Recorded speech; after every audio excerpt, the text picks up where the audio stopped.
Hey, what's up? It's your best Ricky J, and today's video, nakaipon na naman tayo ng pang-travel kaya naman gagala tayo. Huy! Samahan ninyo akong explore ang ganda ng Clark International Airport. 6:30 AM pa lang ay nandito na kami sa Trinoma Bus Terminal para pumunta ng Clark Airport dahil ngayong araw ay pupunta tayo ng Coron. Wow! Yes, Coron tayo pupunta ngayong araw. Eksaktong 7 AM ay umalis na ang bus dito sa bus terminal. Located nga pala ito sa likod ng Trinoma, in between Trinoma at Vertis North. Almost 2 hours sa biyahe ay nakarating na kami ng Clark International Airport at 310 pesos ang pamasahe nito. Ang stop ng bus ay nandito sa arrival area. Dito ka rin pupunta kapag papunta ka ng Trinoma dahil nandito yung babaan at sakayan ng bus. Lakad lamang ng konti ay makikita na ninyo ang elevator papunta sa departure area. Pagbukas pa nga lang ng elevator ay mapapansin mo na agad ang ganda ng mga designs ito. Pagpasok mo sa departure area ay mamamangha ka at mapifeel mo na para kang nasa ibang bansa.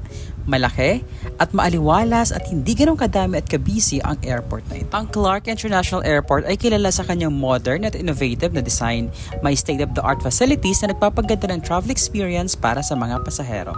Ang architecture ng airport ay sleek at contemporary, very spacious at gumagamit ito ng natural light para lumikha ng welcoming atmosphere.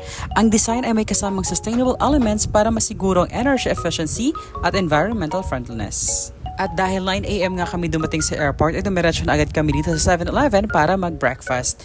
Mabuti na nga lang at meron dito mga pagkain na abot kaya ng budget at beshi, masarap naman.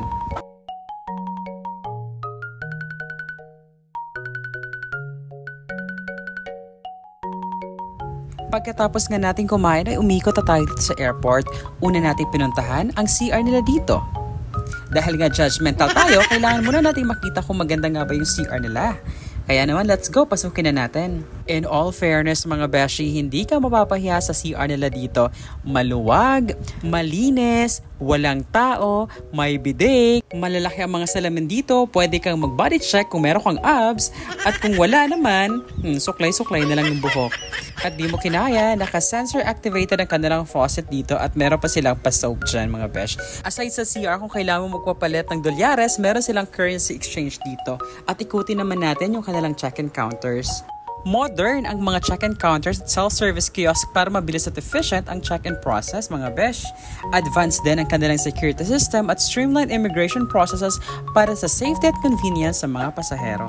Meron sila dito mga comfortable lounges, merong charging station at may wifi access para sa relaxing na pag-aantay ng flight.